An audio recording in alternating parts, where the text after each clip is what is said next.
Good morning students. Last class में हम लोगों ने एवरेज एक्सेलरेशन सीखा था। आज इंस्टेंटेनियस एक्सेलरेशन सीखेंगे।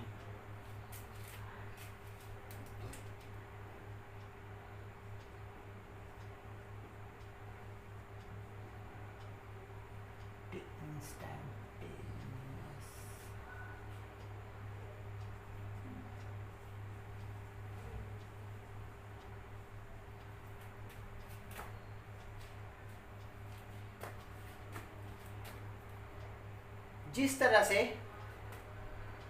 मैंने इंस्टेंटेनियस वेलोसिटी को डिफाइन किया था, वैसे ही इंस्टेंटेनियस एक्सेलरेशन को भी डिफाइन करेंगे। किसी पर्टिकुलर पोजीशन पर कोई पार्टिकल इस पाथ पर मूव कर रहा है, तो जब यहाँ पहुँचा तो एक पोजीशन होगा और कोई टाइम सर्टेन पोजीशन भी है और सर्टेन टाइम भी है। किसी सर्टेन पोजीशन पर किसी सर्टेन टाइम पर पार्टिकल का जो एक्सेलरेशन होगा उसे ही हम लोग बोलेंगे इंस्टेंटेनियस एक्सेलरेशन। तो बिल्कुल वैसे ही डिफाइन करने वाले हैं।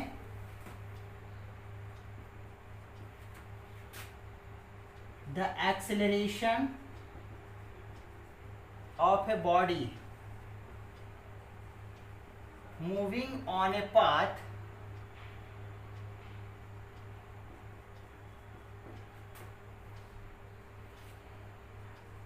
at a certain position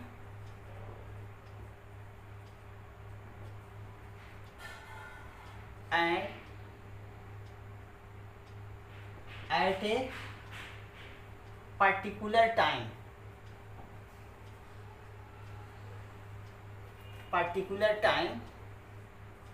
is called instantaneous acceleration।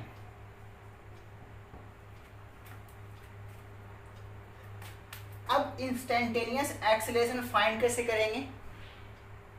Average acceleration से। जैसे एवरेज वेलोसिटी से इंस्टेंटेनियस वेलोसिटी फाइंड किया था, वैसे ही एवरेज एक्सेलरेशन से इंस्टेंटेनियस एक्सेलरेशन फाइंड करेंगे। बिल्कुल उसी तरीके से मैंने क्या किया था, दो पार्टिकुलर पोजीशन को, मान लो यहाँ से यहाँ तक का मुझे एवरेज वेलोसिटी निकाल, यहाँ से यहाँ का एवरेज वेलोसिटी लिखा था मैंने, और मैंने फिर इस पॉइंट को तो फिक्स कर दिया था और इस पॉइंट को ए के बहुत क्लोज ले आया। तो बी पॉइंट को बहुत क्लोज लाने से ए और बी दो पॉइंट ना होकर के एक ही पॉइंट बन गए, और किसी पर्टिकुलर पोजीशन और टाइम इंटरवल भी बहुत कम कर दिया।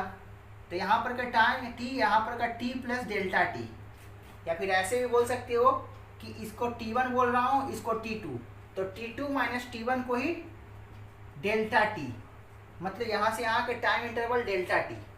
अगर मैं इसको टेंस टू 0 कर दूँ, मतलब दोनों टाइम एक ही हो जाएगा, मतलब बी पॉइंट बहुत ही एक क्लोज कर दूँ तो दो पॉइंट ना होकर एक पॉइंट बन जाएगा और दो टाइम ना होकर के एक टाइम बन जाएगा। तो एक पर्टिकुलर टाइम पर एक पर्टिकुलर पोजीशन पर वेलोसिटी फाइंड करने के लिए एवरेज वेलोसिटी को लिखते थे, लेकिन उसमें कंडीशन क्या सेटिस्फाई करते थे? Delta t tends to 0। वैसे ही एवरेज एक्सेलरेशन अपने को पता है।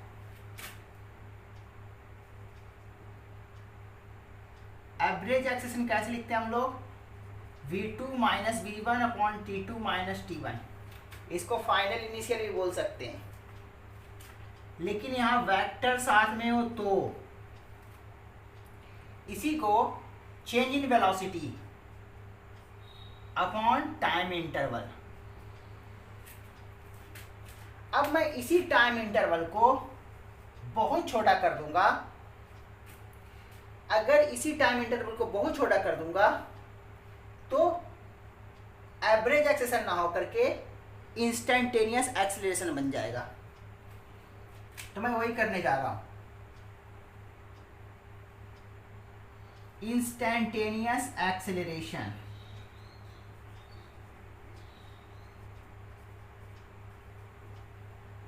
ए इक्वल टू,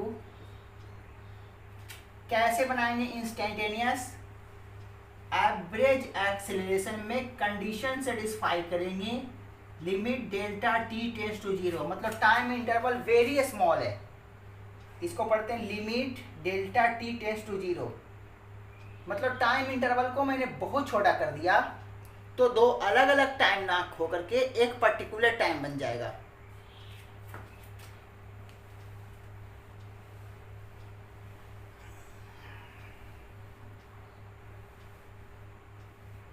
और इसी के बदले limit delta t tends to zero, a average को बोल सकते हैं delta v upon delta T.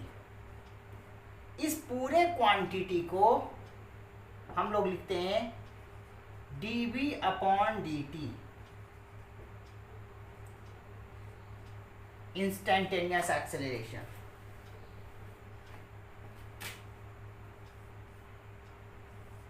देखो तो मैथमेटिकली देखें तो वेलोसिटी को टाइम के रिस्पेक्ट में डिफरेंशिएट कर देंगे तो एक्सेलरेशन बनेगा। मैथमेटिकली यही तो बोलेंगे, वेलोसिटी का डिफरेंशिएशन है टाइम के रिस्पेक्ट में, तो वेलोसिटी को टाइम के रिस्पेक्ट में डिफरेंशिएट करेंगे तो इंस्टेंटेनियस एक्सेलरेशन बनेगा। और इसको हम कैसे डिफाइन कर सकते हैं, क्या बोलेंगे, rate of change of velocity. Rate बोलने का मतलब टाइम के रिस्पेक्ट में, इंस्टेंटेनियस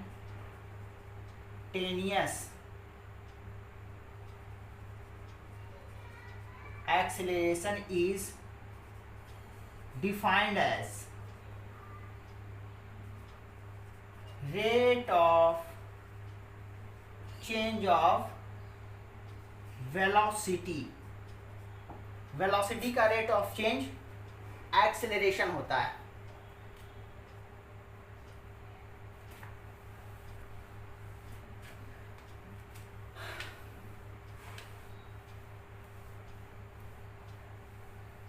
अब देखो तो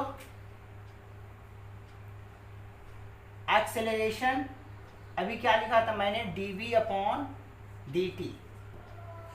अगर किसी पार्टिकल के पास वेलोसिटी का तीनों कंपोनेंट हो, वैसे लिख दे रहा हूं मैं, if v equal to V X I cap plus V Y J cap plus V Z K cap, तो a क्या हो जाएगा, v की जगह V X I cap, V Y J cap, V Z K cap, D we x upon D T I cap, D we Y upon D T J cap, D V Z upon D T K cap.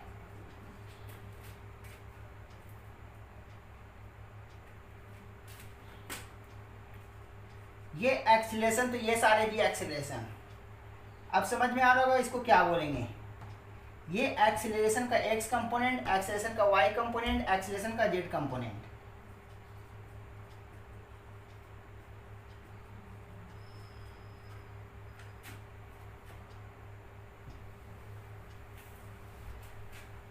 अगर acceleration का x component पता हो, Y component पता हो, Z component पता हो,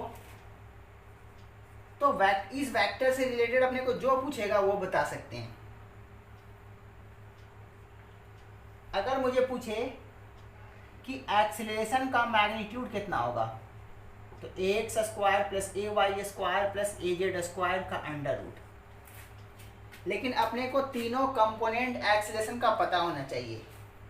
ये तीनों कंपोनेंट कैसे दिख रहे हैं, एक्स कैसे लिखा हूं,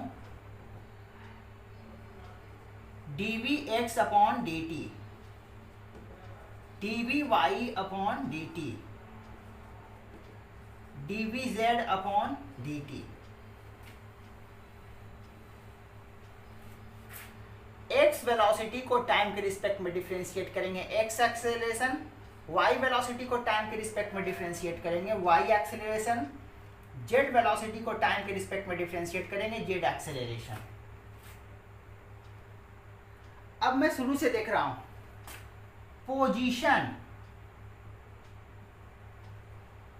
पोजीशन, मान लो कि एक पर्टिकुलर पोजीशन जनरल नाउ करके मैं एक पोजीशन एक्स एक्सिस वाला पोजीशन कर रहा हूं।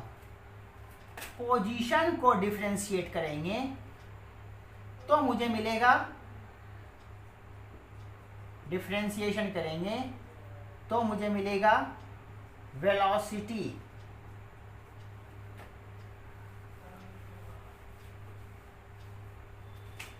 और वेलोसिटी को डिफरेंशिएट करेंगे,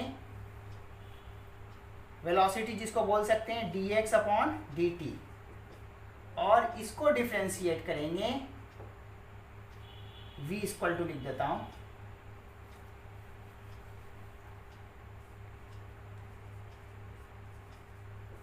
और इसको डिफरेंशिएट करूंगा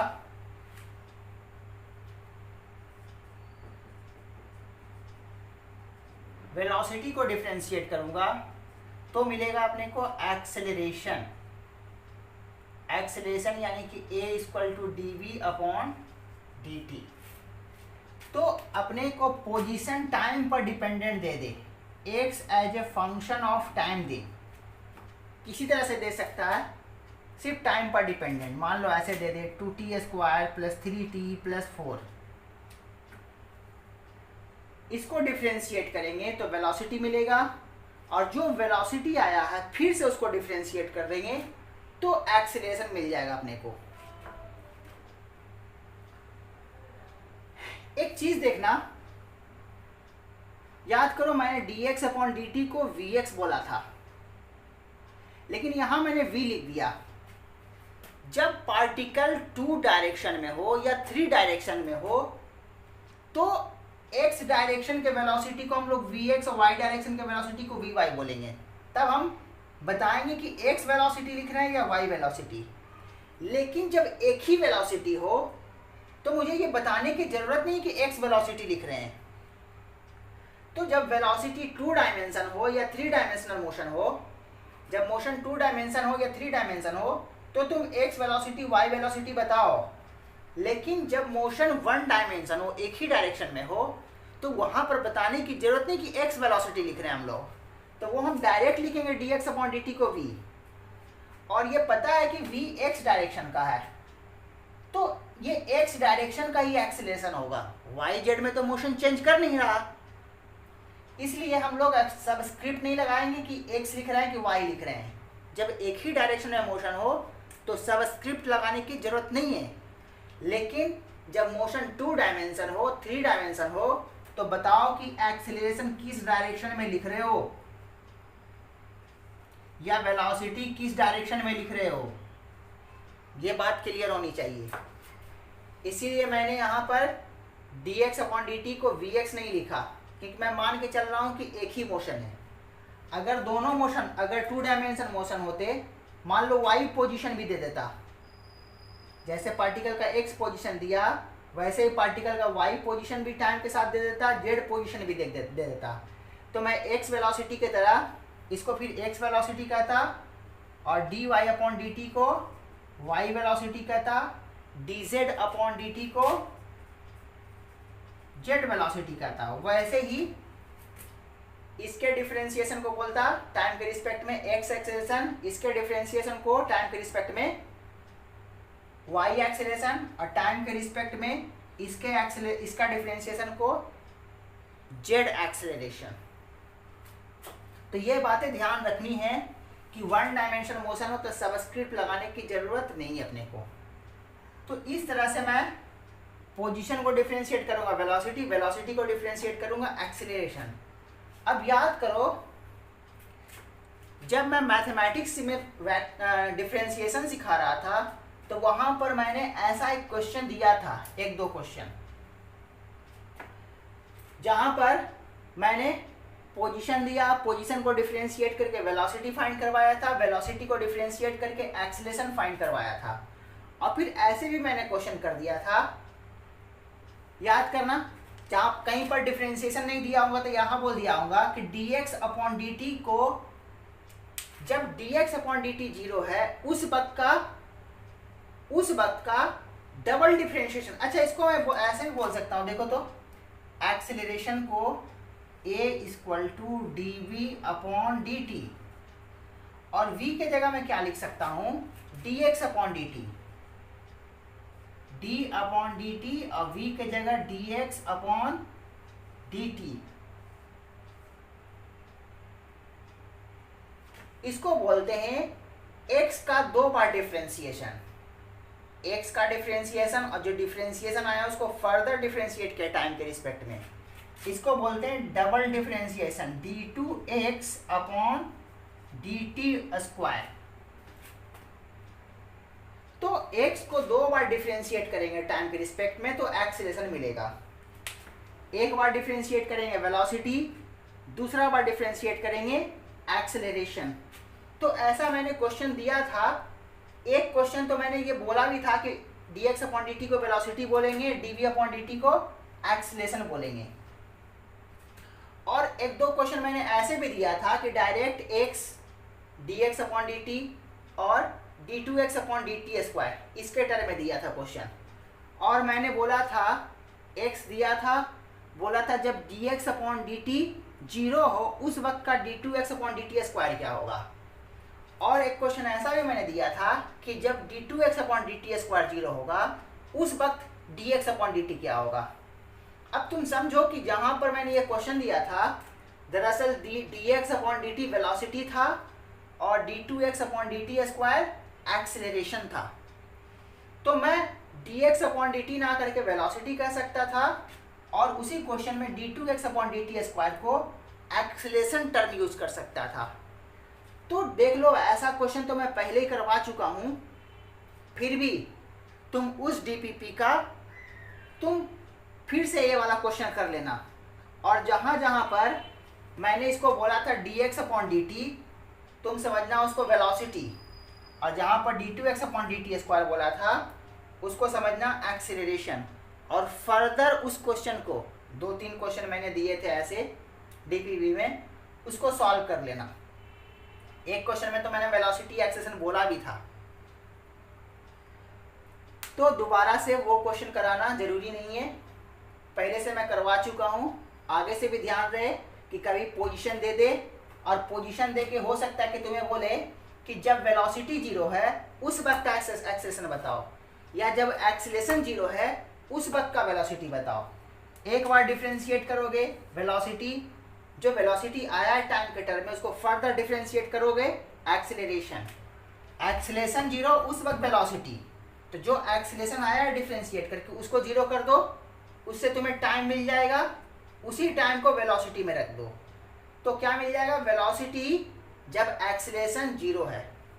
उसी तरीके से ऐसा भी क्वेश्चन देगा कि जब वेलोसिटी 0 हो उस वक्त का एक्सेलरेशन, तो इसको डिफरेंशिएट करो, वेलोसिटी निकालो, उस जो वेलोसिटी जो टाइम के टर्म में आया उसको 0 कर दो, उससे तुम्हें टाइम मिल जाएगा, उस टाइम को एक्सेलरेशन वाले इक्वेशन में रख दो तो तुम्हें एक्सेलरेशन मिल जाएगा।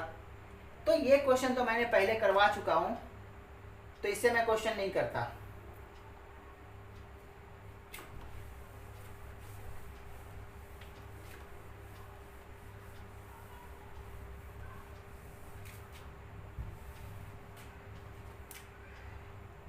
एक्सेलरेशन को हम लोग क्या लिख रहे हैं, dv अपॉन dt।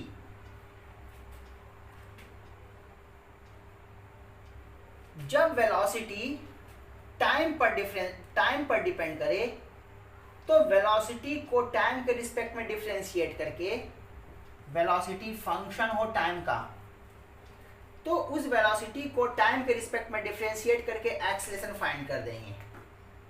लेकिन कभी ऐसा भी होता है कि वेलोसिटी पोजीशन के टर्म में दे दे, वेलोसिटी पोजीशन के टर्म में दे दे, तो vx के टर्म में है, vx के टर्म में है तो x का डिफरेंशिएशन t के रिस्पेक्ट में नहीं कर सकते हम, x का डिफरेंशिएशन x के रिस्पेक्ट में कर सकते हैं।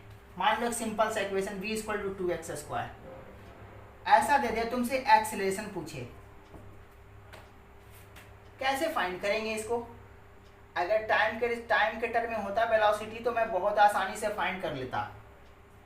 एक्सेलरेशन कितना, 2 तो कांस्टेंट है, t स्क्वायर का डिफरेंशिएशन 2t, एक्सेलरेशन 4t। लेकिन वेलोसिटी अगर 2x स्क्वायर हो तो d upon D t, v का वैल्यू 2x², ये 2 कॉमन कर लिया। x² का डिफरेंशिएशन t के रिस्पेक्ट में मैं कैसे करूं? ये तो पॉसिबल ही नहीं है। कर सकता हूं, चेन रूल से कर सकता हूं, लेकिन चेन रूल की तरफ मैं जाना ही नहीं चाहता। इसका एक फार्मूला बताता हूं जिसका तुम डायरेक्ट यूज कर सकते हो। हालांकि यहां से चेन रूल से कर सकते हो। क्या करोगे तुम?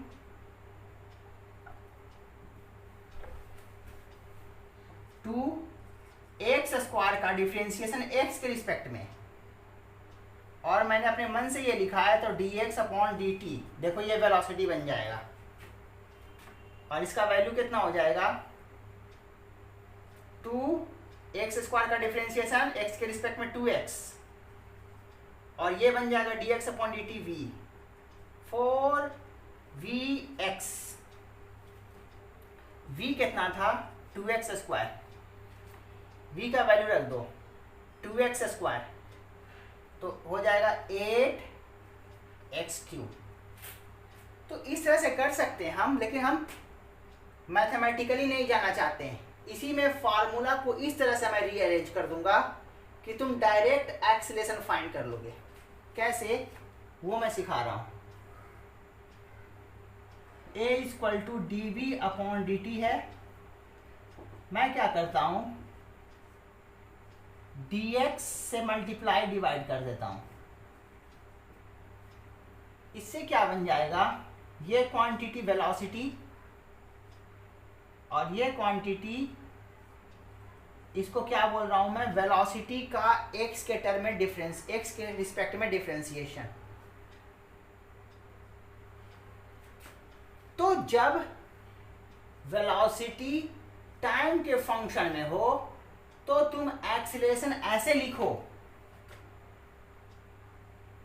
लेकिन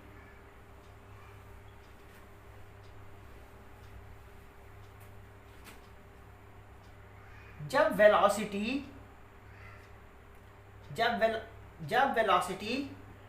पोजीशन के फंक्शन में हो तो तुम एक्सेलरेशन को ऐसे लिखा करो। ये बात ध्यान रखना। कैसे आया, ये चीज को ऊपर लिख लेना। जैसे मैंने यहाँ बताया, पोजीशन जब टाइम पर डिपेंडेंट हो तो एक्सेलरेशन ऐसे लिखते हैं, उसी तरह से इसके ऊपर लिख लेना। स्पेस नहीं था इसलिए मैंने नहीं लिखा। जब वेलोसिटी किसके फंक्शन में हो? पोजीशन के फंक्शन में। ये तुम्हें दिखेगा नहीं मैं जो लिखा हूं शायद, इसलिए तुम समझना कि इसके जस्ट ऊपर ये लिखा हुआ है।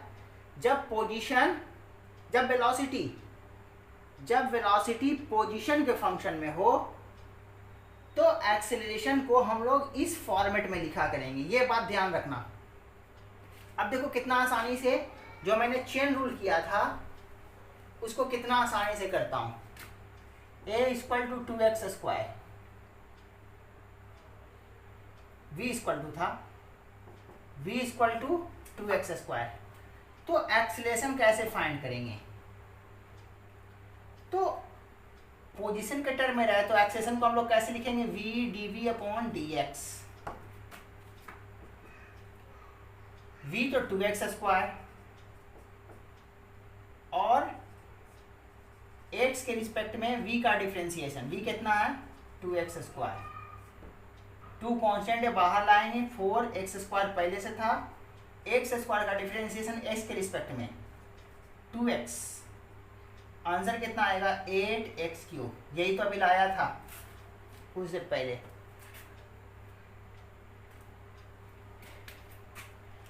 ये सब मैं बहुत ही सिंपल एग्जाम्पल से सिर्फ तुम्हें मैं सिचुएशन दिखा रहा हूं। क्वेश्चन ऐसे नहीं रहेंगे, इससे बहुत ज्यादा टफ क्वेश्चन रहेंगे। मैं तो तुम्हें सिर्फ सिचुएशन दिखा रहा हूं कि कैसे सोचना है, इसलिए मैं इतना सिंपल सिचुएशन दे रहा हूं। सिचुएशन इससे टफ रहेगा। ये बात क्लियर हो गया?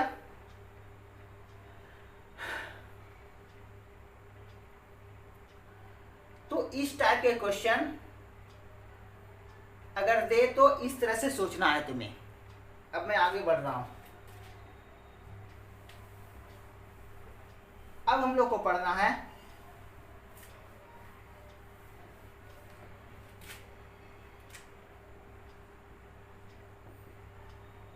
motion in a straight line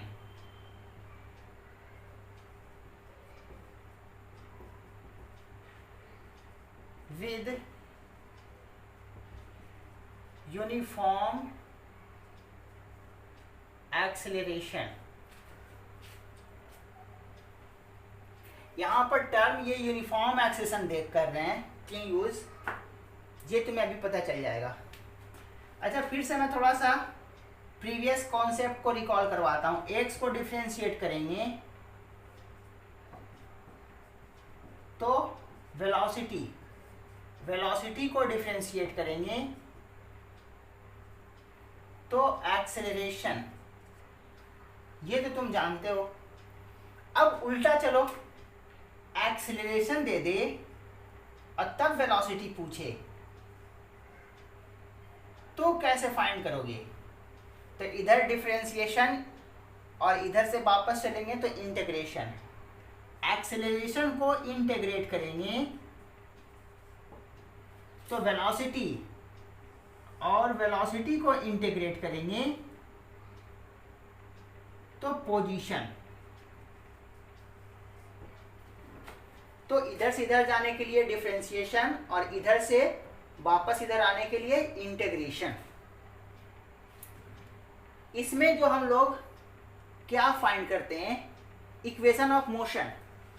तुम जानते हो v = u + at, फिर s = ut + ½ at², v² = u² + 2as, ये तुम पहले से जानते हो। इसके अलावा यहाँ पर हम लोग एक और पढ़ेंगे, s nth = u + a/2 2n - 1, ये नया इक्वेशन पढ़ेंगे। इन्हीं सारे इक्वेशन को बोलते हैं equation of motion. Equation of motion, इन सारे इक्वेशन को तुम इस इक्वेशन को पहले से पढ़े होगे, जानते होगे। लेकिन मैं एक बात पूछना चाहता हूं कि ये इक्वेशन ऑलवेज एप्लीकेबल है सारे, या किसी पर्टिकुलर कंडीशन में एप्लीकेबल है? तुम पढ़े हो तो ये तो बता सकते हो ना कि हर कंडीशन में मैं ये सारे इक्वेशन यूज कर सकता हूं क्या, या किसी पर्टिकुलर कंडीशन में? तो ये सब इक्वेशन एक पर्टिकुलर कंडीशन में ही हम यूज कर सकते हैं। कब? जब पार्टिकल का एक्सेलरेशन कांस्टेंट हो, यूनिफॉर्म एक्सेलरेशन।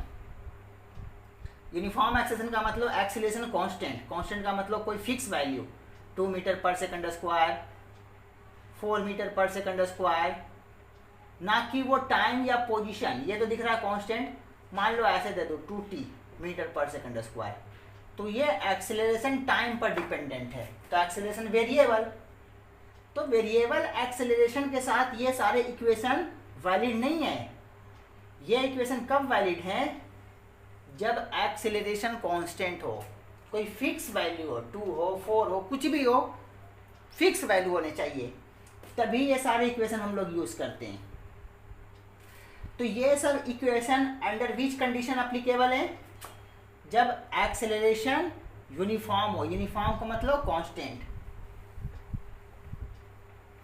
इन्हीं सारे इक्वेशन को हम लोग डेराइव करेंगे। तो इन सारे इक्वेशन का हम लोग डेरिवेशन करने वाले हैं। कैसे डेरिवेशन करेंगे फाइंड, वही मैं सिखा रहा हूं। लेकिन कंडीशन क्या है? Acceleration uniform. मैं डायग्राम से सिचुएशन दिखाता हूं तुम्हें। मान लो कोई पार्टिकल स्ट्रेट लाइन पर मूव कर रहा है,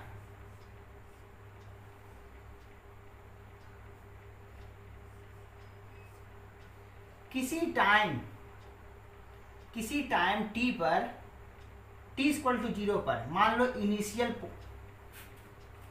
इनिशियल सिचुएशन है। इनिशियल मतलब t = 0। इनिशियल टाइम t = 0 पर इसका वेलोसिटी u है, मतलब स्टार्ट ही किया था इस वेलोसिटी से, और इसका एक्सेलरेशन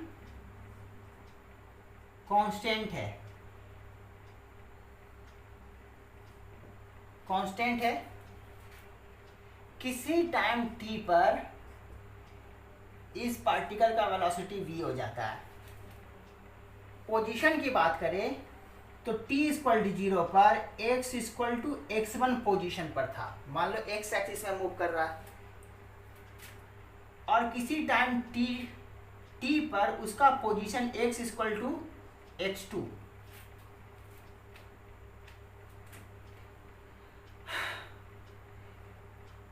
क्लियर है? या फिर इसको हम ऐसे भी बोल सकते हैं, t टाइम पर पोजीशन जनरली रखता हूं, t टाइम पर का पोजीशन x और यहाँ के पोजीशन को मैं x1 ना करके x0 कहता हूं। 0 टाइम पर के पोजीशन को x0 और t टाइम पर के पोजीशन को मैं x बोल रहा हूं। ये सिचुएशन है कि t इक्वल टू 0 पर पोजीशन x0 है, वेलोसिटी u है, एक्सेलरेशन कांस्टेंट है, किसी टाइम t पर पोजीशन पार्टिकल का x हो गया, वेलोसिटी v हो गया। क्योंकि अपने को क्या फाइंड करने, इक्वेशन ऑफ मोशन जो अभी लिखा था मैंने, तो पहला इक्वेशन मुझे यही फाइंड करना है। अब देखो मैं इंटीग्रेशन से, तो वहां पर डेफिनेशन से पढ़ते थे acceleration equal to final velocity minus initial velocity upon time, और फिर यहां से ये तुम लिख देते थे।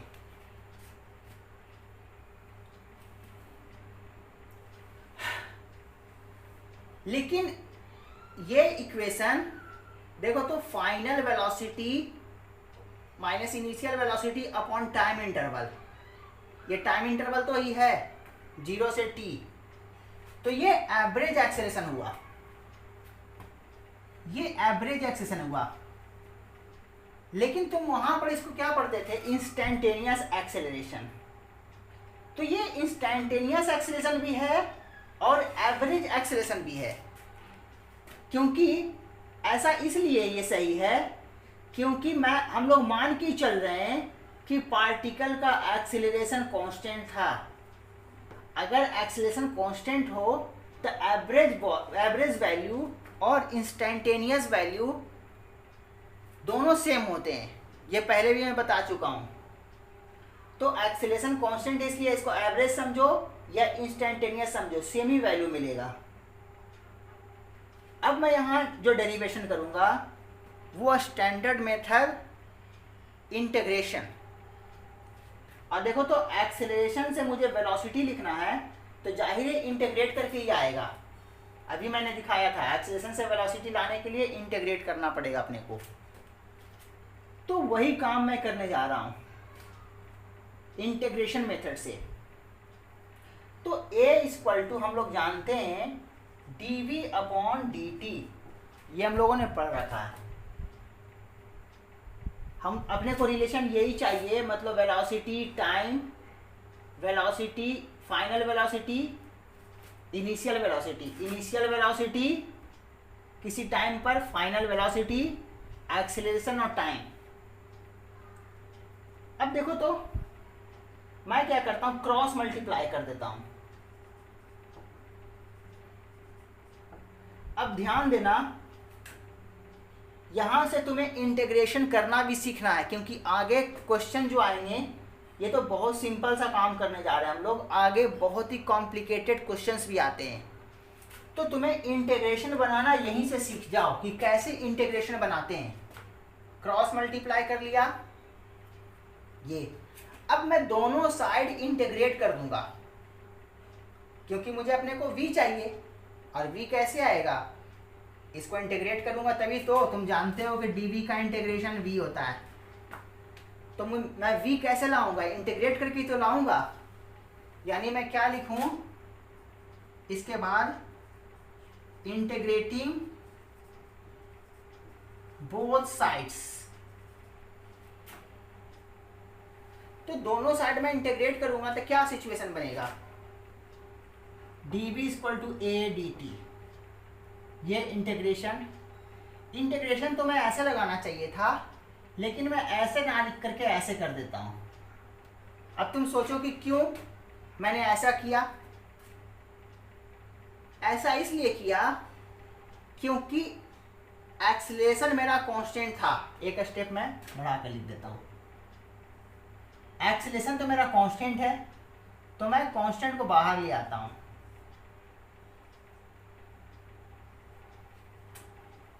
तो तुमने इंटीग्रेशन करना भी सीख लिया। अब मैं तुम्हें लिमिट रखना सिखा रहा हूं। फार्मूला हम लोग सीख रहे हैं इंटीग्रेशन के मेथड से, और इससे हम लोग एक चीज और सीख रहे हैं, क्योंकि क्वेश्चन आएगा तो तुम्हें ऐसे ही प्रोसीड करना पड़ेगा। तो तुम्हें इंटीग्रेशन बनाना भी मैंने सिखा रहा हूं, और अब लिमिट रखना सिखा रहा हूं। कैसे लिमिट लेते हैं? Lower limit, upper limit, lower limit, upper limit. Initial time, initial time, इस टाइम पर वेलोसिटी कितना था? u। Final time, initial condition लेते हैं, फाइनल कंडीशन लेते हैं, इनिशियल कंडीशन लेते हैं, फाइनल कंडीशन लेते हैं। Lower limit initial, final limit, upper limit, final condition. T time, time के रिस्पेक्ट में इंटीग्रेट कर रहे हैं, initial time, final time. T time पर वेलोसिटी कितना? v। देख लो, v u। dv का इंटीग्रेशन तुम जानते हो v, और लिमिट है तो लिमिट कैसे पुट करते थे? स्क्वायर ब्रैकेट से बंद कर देते थे। इंटीग्रेशन जो आया है, lower limit, upper limit, acceleration constant है। dt का integration t, lower limit 0, upper limit t। इसी को आगे बढ़ाएंगे। एक बार v के जगह अपर लिमिट माइनस v के जगह lower limit u, a constant था a, t के जगह t माइनस t के जगह 0, v minus u equal to a t, v equal to u plus a T.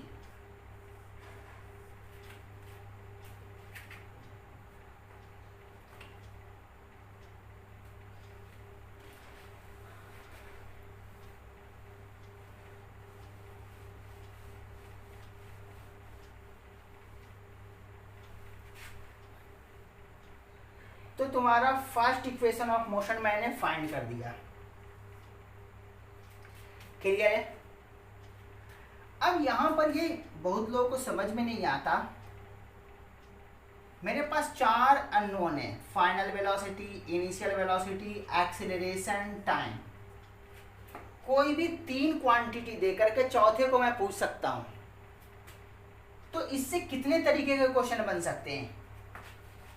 4 variable है, तो मैं 4 वेरिएबल में से 3 वेरिएबल दे दूं और 1 वेरिएबल पूछ लूं मैं कि क्या होगा। इससे कितने क्वेश्चन फ्रेम हो सकते हैं? 4 क्वेश्चन फ्रेम हो सकते हैं। देख लो, एक बार मैं इसको अननोन कर दूं, इन दोनों को नोन कर दूं, तो इससे मैं 4 टाइप के क्वेश्चन फ्रेम कर सकता हूं। हालांकि वो बहुत सिंपल क्वेश्चन बनेंगे, लेकिन ये तुम्हें समझ में आना चाहिए कि इससे 4 क्वेश्चन फ्रेम हो सकते हैं। अब जनरली जो सिचुएशन होता है, अच्छा इक्वेशन कब लगाना है ये मैं बार बार बोल रहा हूँ, एक्सीलरेशन कांस्टेंट हो तभी लगाना है। एक्सीलरेशन वेरिएबल रहेगा तो फिर हम ये इक्वेशन नहीं लगाएंगे। फिर जर्नल जो इंटीग्रेशन मैंने जैसे किया था ए का, ए कुछ भी दिया हुआ रहे, अगर वेरिएबल है तो इसको इंटीग्रेट करके वापस जैसे मैंने ये लाया था वैसे ही इंटीग्रेट करो। लेकिन अभी वैसे क्वेश्चन तुम्हें नहीं मिलेगा, क्योंकि मैं स्टेप बाय स्टेप आगे बढ़ाऊंगा। तो अभी हम लोग जितने क्वेश्चन बात करेंगे वो कांस्टेंट एक्सेलरेशन का ही बात करेंगे। जब मुझे वेरिएबल एक्सेशन पर काम करना होगा तो मैं वहां पर एक्सप्लेन करूंगा। तो अभी हम लोग कांस्टेंट एक्सेशन पर बात करने वाले हैं। अब किसी पार्टिकल का इनिशियल स्पीड भी दे दे और एक्सेलरेशन कांस्टेंट तो है ही, इनिशियल स्पीड बता दे, तो इक्वेशन ये क्या बता रहा है कि v डिपेंड कर रहा है टाइम पर, फाइनल वेलोसिटी टाइम पर डिपेंड कर रहा है। जहां पर का मैं टाइम पुट करूंगा वहीं पर का वेलोसिटी मिलेगा। अब मैं उल्टा बोलता हूं, जहां पर का मैं वेलोसिटी रखूंगा वहीं पर का टाइम मिलेगा। तो मैं कह सकता हूं कि इस इक्वेशन में वेलोसिटी को मैंने फंक्शन ऑफ टाइम लिखा है। ये क्या इक्वेशन है? Velocity in function of time है। टाइम जहां पर का टाइम रखेंगे वहीं पर का वेलोसिटी, जहां पर का वेलोसिटी रखेंगे वहीं पर का टाइम। तो ये इक्वेशन क्या बता रहा है, क्या एक्सप्लेन कर रहा है, ये बहुत अच्छे से समझ में आना चाहिए। अब मैं आगे बढ़ रहा हूं। इसके बाद का इक्वेशन, अभी मैंने क्या फाइंड किया, v equal to u plus a t. इसी फर्स्ट इक्वेशन से second equation of motion find करेंगे हम लोग। वेलोसिटी को, ये तो फिक्स वैल्यू है, ये भी फिक्स वैल्यू है, ये वेरिएबल है, टाइम पर डिपेंडेंट है। v को मैं dx अपॉन dt लिख सकता हूं क्या? dx अपॉन dt लिख सकता हूं, u प्लस ए टी। अब इंटीग्रेशन कैसे बनाऊंगा, इसको मैं इस साइड भेज देता हूं।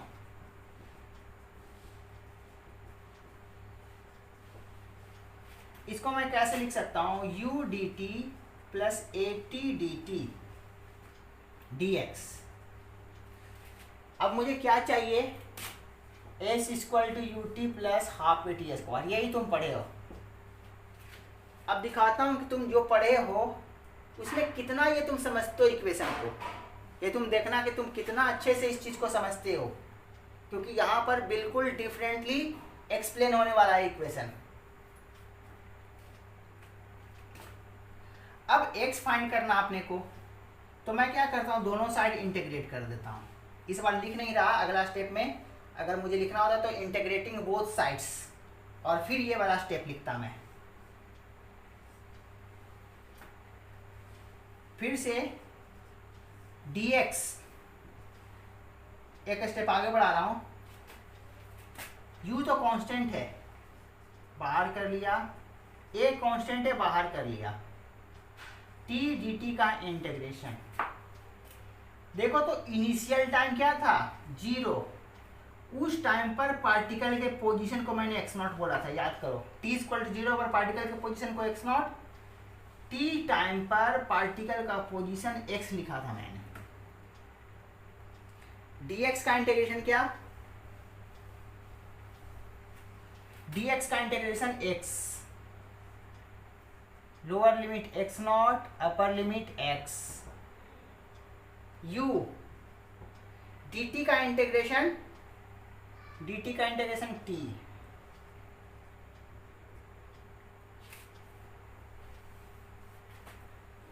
dt का इंटीग्रेशन t, बड़े ब्रैकेट से बंद करके लिमिट पुट कर दिया, a, t dt का इंटीग्रेशन तुम्हें पता होगा, t स्क्वायर बाई 2। अब लिमिट रखना तुम्हें आता है, कैसे, x की जगह upper limit x minus x की जगह लोअर लिमिट, u t के जगह अपर लिमिट, t के जगह लोअर लिमिट, a कांस्टेंट को मैं बाहर लाता हूँ, कांस्टेंट को बाहर ले आया, एक बार t के जगह t स्क्वायर, t के जगह 0, x minus x naught equal to u t plus a by 2 half a t square.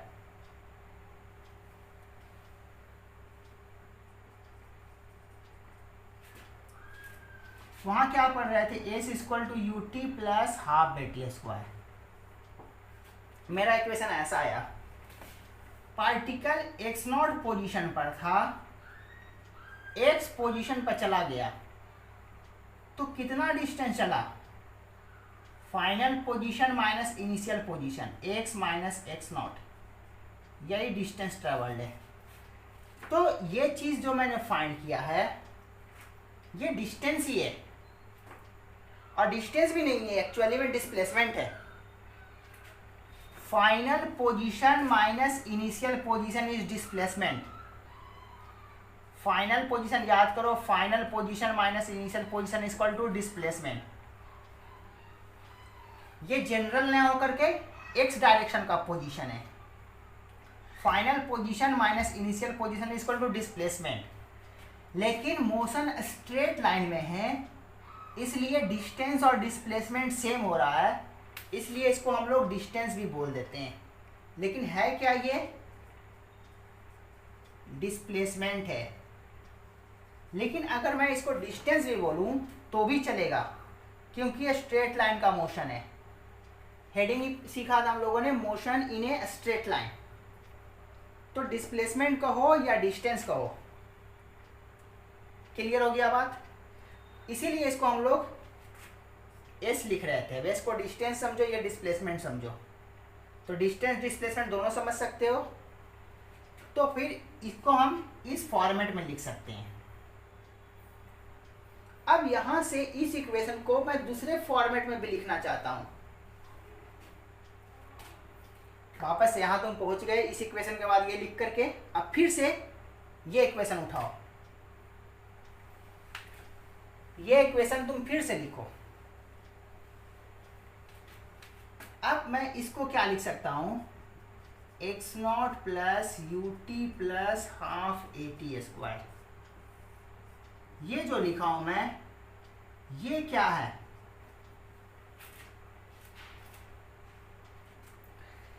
ये क्या है बताओ?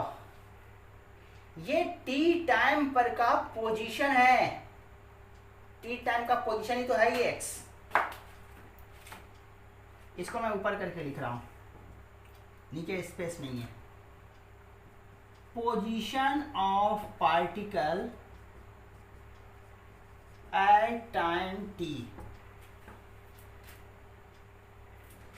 तो ये पोजीशन के टर्म में इक्वेशन है, और ये क्या है? डिस्टेंस कहो या displacement equal to u t plus half a t square, जिसको तुम बोलते हो s equal to u t plus half a t square. ये डिस्प्लेसमेंट के टर्म इक्वेशन है और ये पोजीशन के टर्म इक्वेशन है। यहाँ पर डिस्प्लेसमेंट बता रहा है ये इक्वेशन, और ये इक्वेशन क्या बता रहा है कि किसी टी टाइम पर तुमसे पार्टिकल का पोजीशन वो पूछ देगा। पोजीशन बताओ, तो वैसे बताएंगे। इससे क्वेश्चन मैं आगे एक्सप्लेन करूंगा कि कैसे क्वेश्चन सोचते हैं या कैसे क्वेश्चन देता है। फिलहाल तो पहले सारे इक्वेशन सीख लेते हैं। अब फिर से ये इक्वेशन तुम पढ़े हो, फिर से थोड़ा सा इस इक्वेशन पर बात करता हूं। ये इक्वेशन क्या बता रहा है? ये इक्वेशन क्या बता रहा है? जनरली यू तो कांस्टेंट होता है, ए कांस्टेंट होता है, यू कांस्टेंट, जो कि ये जनरली दिया हुआ रहे। अगर ये दिया हुआ रहे तो क्या इंडिकेट कर रहा है? कि टाइम, किसी पर्टिकुलर टाइम पर डिस्प्लेसमेंट या डिस्टेंस पूछ रहे हैं। जितना टाइम हम रखेंगे उसके कॉरेस्पॉन्डिंग अपने को डिस्प्लेसमेंट या डिस्टेंस मिलेगा। इसमें क्या मिल रहा था? पोजीशन मिल रहा था। देखो, तो जहां पर का मैं टाइम रखूंगा वहीं पर का मुझे पोजीशन मिलेगा। जितना मैं जहां पर का टाइम रखूंगा उसी टाइम के कॉरेस्पॉन्डिंग मुझे डिस्टेंस या डिस्प्लेसमेंट मिलेगा। तो ये क्या है? डिस्टेंस या displacement in function of time. जहां पर का डिस्टेंस रखेंगे वहां पर का टाइम मिलेगा, या जहां पर का टाइम रखेंगे वहां पर का डिस्प्लेसमेंट मिलेगा। जहां पर का मैं टाइम रखूंगा वहां पर का पोजीशन मिलेगा, या जहां का पोजीशन रखूंगा वहां पर का मुझे टाइम मिलेगा। तो टी पता हो तो एस पता कर सकते हैं, और एस पता हो तो टी पता कर सकते हैं। ये बात क्लियर हो गया? Next equation of motion. Next equation of motion, याद करो मैंने एक्सीलरेशन को लिखा था v d v upon d x. याद करो मैं क्या फाइंड करने जा रहा हूँ? V square equal to u square पर 2as। अब देख लो इसमें टाइम है ही नहीं, टाइम नहीं है, इसीलिए मैंने एक्सीलरेशन को टाइम के फंक्शन में नहीं लिखा, क्योंकि मुझे पता है कि मुझे यहाँ आना है। यहाँ आने में टाइम नहीं है तो मुझे टाइम तो एलिमिनेट करना पड़ेगा, इसीलिए मैं एक्सीलरेशन को टाइम के टर्म में ना लिख करके पोजीशन के टर्म में लिखा हूँ। क्रॉस मल्टीप्लाई कर दो, a dx equal to v d v. अब मैं सीधा करके v d v equal to a d x लिख देता हूँ, इंटीग्रेटिंग बोथ साइड, लैंग्वेज में लिख देंगे v d v equal to a d x, दोनों साइड इंटीग्रेट कर दिया।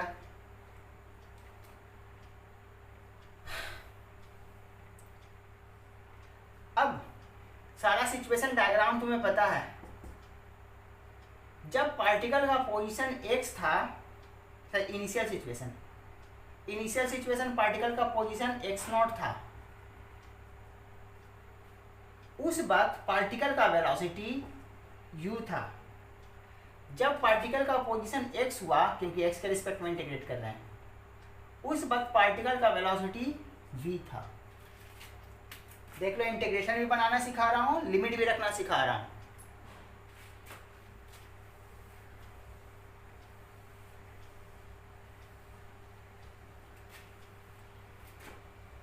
अब वी डी वी का इंटीग्रेशन तुम जानते हो, v square by 2, lower limit u, upper limit v। a constant था, a बाहर कर लिया, dx का integration x,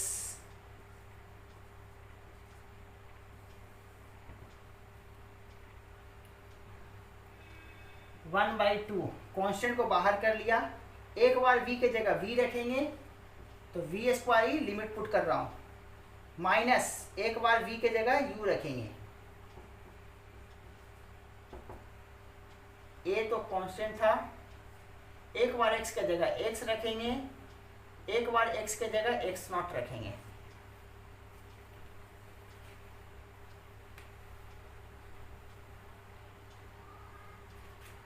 we square minus u square by 2 equal to a।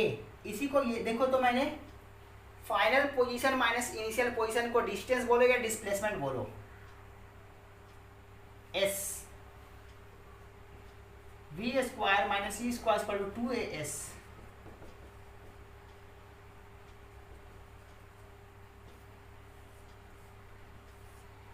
Displacement या डिस्टेंस के टर्म में ये इक्वेशन, पोजीशन के टर्म में ही रखते तो कैसा इक्वेशन बनता,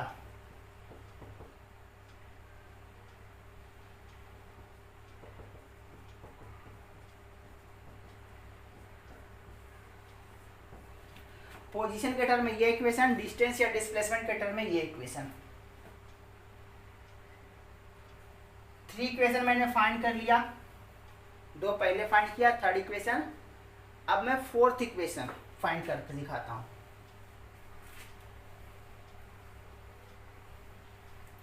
4th इक्वेशन कैसा मैंने बोला था, इसको पहले बताऊंगा कि क्या फाइंड करने जा रहा हूं।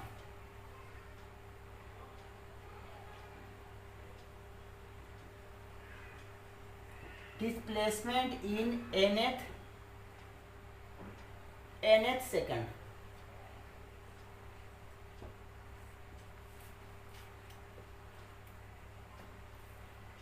क्या फाइंड करने जा रहे हैं हम लोग, displacement in nth second. nth करने का मतलब ऐसे बोल दूं, 5th सेकंड में, 5th सेकंड का डिस्प्लेसमेंट। 5th सेकंड करने का मतलब एक पर्टिकुलर 1 सेकंड का टाइम इंटरवल, 4 से 5 सेकंड के, 4 सेकंड से लेकर के 5 सेकंड में जो डिस्प्लेसमेंट तक ट्रेवल किए हैं उसे ही बोलेंगे displacement cover in 5th second. मैं 5 सेकंड नहीं है ये, डिस्प्लेसमेंट कवर इन 5 करने का मतलब 0 से 5, 5th करने का मतलब 4 से 5 सेकंड में। ये 1 सेकंड का इंटरवल है, 4 से 5। Displacement cover in 3 second, 3 second मतलब 0 से 3 सेकंड तक। और 3rd सेकंड मतलब 2 से 3। ये बात क्लियर हो गया। तो फिर nth करने का मतलब क्या, देखो तो जितना बोलता है 5th बोलता है, मतलब उससे एक पहले से लेकर उस तक। तो nth करने का मतलब n-1 सेकंड से लेकर के n सेकंड, इस सेकंड से लेकर के इस सेकंड तक के डिस्प्लेसमेंट को बोलेंगे displacement covered in nth second.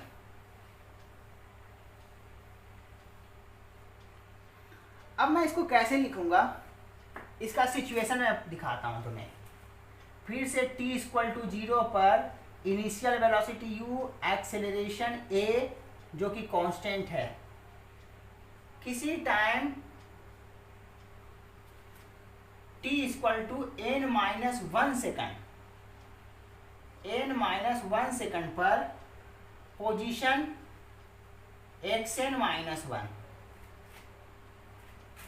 इसको लिख सकता हूं position at this time, this second, और n सेकंड पर देखो, तो ये n सेकंड, nth नहीं लिख रहा हूं मैं, n सेकंड लिख रहा हूं, तो ये पोजीशन बन जाएगा, इसको मैं क्या बोलूंगा, पोजीशन एट n सेकंड। तो ये 0 से n-1 सेकंड में डिस्प्लेसमेंट को क्या बोलूंगा, Sn-1, या इसको मैं बोलता ही नहीं, पोजीशन बोलने की अपने को जरूरत ही नहीं, क्योंकि डिस्प्लेसमेंट के टर्म में लिखने वाले ये डिस्टेंस, n-1 सेकंड में डिस्प्लेसमेंट या डिस्टेंस, n सेकंड में डिस्टेंस या डिस्प्लेसमेंट।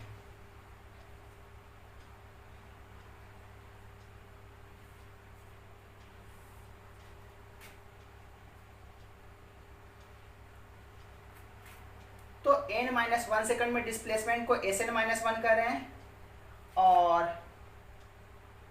n सेकंड में डिस्प्लेसमेंट को ये बोल रहे हैं। अपने को क्या फाइंड करना है, displacement in nth second. nth कहने का मतलब n second minus n-1 second, n second का डिस्प्लेसमेंट माइनस n-1 सेकंड का डिस्प्लेसमेंट, यानी इसी को मैं Snth बोल रहा हूं, Sn-1th, Snth, सॉरी ये क्या लिख दिया, Snth, n-1 से n, अभी बोला था फोर्थ कहने का मतलब 3 से 4, तो nth कहने का मतलब क्या, n-1 से लेकर के n, Snth। तो nth सेकंड के डिस्प्लेसमेंट को क्या बोल रहे हैं हम लोग, Snth। Snth इक्वल टू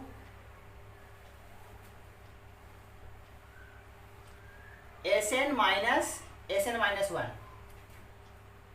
अब देखो, तो मैं थोड़ा सा इसको इक्वेशन को इधर करके लिख रहा हूं, Snth, n सेकंड में डिस्प्लेसमेंट, n सेकंड में डिस्प्लेसमेंट कैसे लिख रहे थे,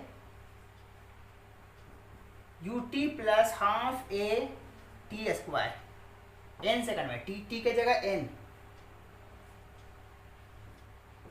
माइनस n-1 सेकंड, यानी t equal to n-1, ut t के जगह n-1, ut plus half a t square.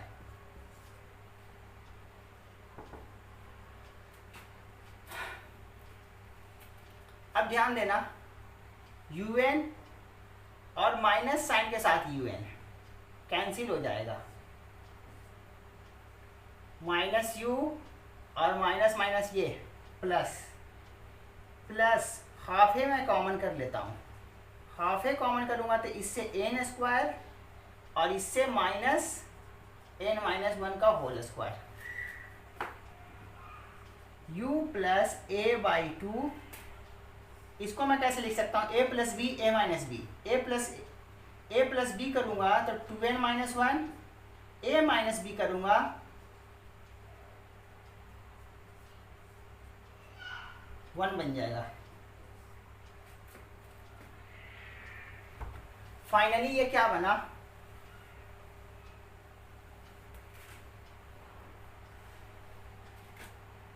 Snth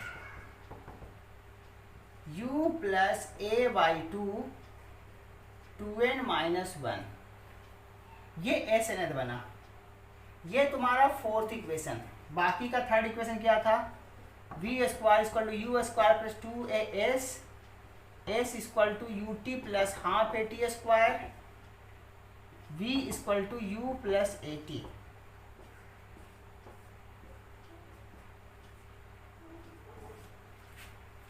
इसी को हम लोग बोलते हैं, इन सारे इक्वेशन को बोलते हैं हम लोग इक्वेशन ऑफ मोशन। जब एक्सेलरेशन कांस्टेंट हो तब ये सारे इक्वेशन यूज करेंगे।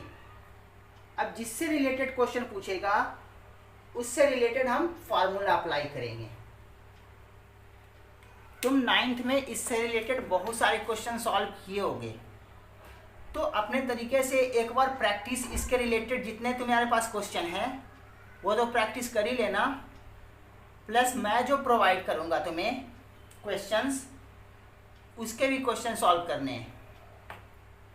तो अपने तरीके से तुम्हारे पास जो भी मटेरियल हो इससे रिलेटेड जितने क्वेश्चन हैं वो तुम सॉल्व कर लो। मैं डीपीपी दूंगा, उसके क्वेश्चन सॉल्व करना। और अगले क्लास में मैं इससे रिलेटेड कुछ अच्छे क्वेश्चन जो तुम नहीं देखे होगे उसको मैं एक्सप्लेन करूँगा। तो नेक्स्ट क्लास में मिलते हैं।